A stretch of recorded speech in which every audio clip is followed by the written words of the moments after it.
राम जी चलले माधो बनावाता यामा से राजा करे हो यामा हो माता चलनी माधो बनावा सीता के कैसे राखबो सीता के कैसे जब सीता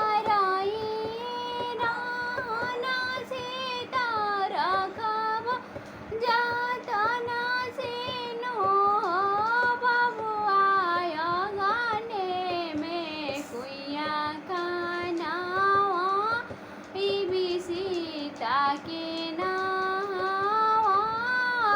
भी सीता के ए बबुआ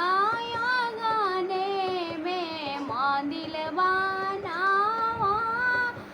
भी सीता से